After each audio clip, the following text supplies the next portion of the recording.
ചുംബിച്ചവരുടെ ചോര എന്ന് പറയുന്നൊരു പുസ്തകമുണ്ട് മലയാളത്തിൽ. ആരെഴുതിയെന്നറിയോ? ഇല്ല. ഞാൻ എഴുതി. അപ്പം ഇതിനെ എങ്ങനെ സത്യത്തിൽ നാരായണ ഗുരുവിനെയൊക്കെ ജാതിക്ക് വേണ്ടി മാത്രമാണ് ഉപയോഗിക്കുന്നത്. നമ്പൂതിരിക്ക് ജാതി നിലനിൽക്കുന്നതിൽ ഉത്തരവാദിത്വം ഉള്ളതുപോലെ തന്നെ പുലയനും ഉണ്ട് എന്ന് വളരെ വ്യക്തമായിട്ട് എഴുതി വെച്ചിട്ടുണ്ട് അദ്ദേഹം. അത് കോട്ട് ചെയ്തവനാണ് ആര്? സഹോദരൻ അയ്യപ്പൻ. ആ സഹോദരൻ അയ്യപ്പൻ പിന്നെ പറഞ്ഞത് എന്താ? ജാതി ചോദിക്കണം, പറയണം. ഏറ്റവും അവസാനത്താണ് എനിക്ക് വളരെ വളരെ കഷ്ടമായിട്ട് ചിന്തിക്കുന്നത്. അവസാനം നമുക്ക് ജാതി ഇല്ലെന്നുള്ള 1916 അദ്ദേഹത്തിൻ്റെ വിളംബരമുണ്ട്.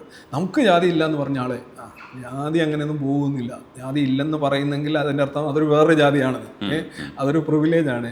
ജീവിക്കുമ്പോൾ ഒരു പീരീഡ് പറയുക, ഈ വാസ്തു ചെയ്ത് കഴിഞ്ഞാൽ ആലെ പിന്നെ കക്കൂസ് എടുത്ത് അടുക്കളയിൽ വെച്ചാൽ, അടുക്കള എടുത്ത് പോർട്ടിക്കോയിൽ വെച്ച് കഴിഞ്ഞാൽ ഇന്ന മാറ്റങ്ങൾ ഇന്ന ദിവസങ്ങളുണ്ടായിരിക്കും എന്ന് പറഞ്ഞ് കൺഫേം കൊടുത്തിട്ട് 10 ലക്ഷമോ 50 ലക്ഷമോ വാങ്ങിച്ചോളൂ നിങ്ങൾ.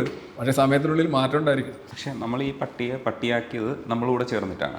അത് അവിടെ എന്താ പറയുക, മത്സരവിരുദ്ധമായ മത്സരം എന്ന് പറഞ്ഞാൽ വളരെ സർഗാത്മകമായ ഒരു കാര്യം. ഒരു വ്യക്തിയിൽ ഏറ്റവും ബെസ്റ്റ് പുറത്തു കൊണ്ടുവരാൻ നമ്മൾ ശരിക്കും കൊടുക്കുന്ന ആ വ്യക്തിക്ക് ട്രെയിനിങ്ങും പോഷകാഹാരങ്ങളും മറ്റു കാര്യങ്ങളൊക്കെയാണ്. പക്ഷേ മത്സരത്തിനോട് വിമുഖത കാണിക്കുന്ന ഒരു സമൂഹം വലിയ പ്രശ്നമാണ്. അത് നെഹ്റു പലപ്പോഴും വളരെ പച്ചയ്ക്ക് പറഞ്ഞിട്ടുള്ള കാര്യമാണ്. പക്ഷെ മത്സരത്തിൻ്റെ വിജയം മാത്രമല്ലല്ലോ വിജയം എന്ന് പറയുന്നത്.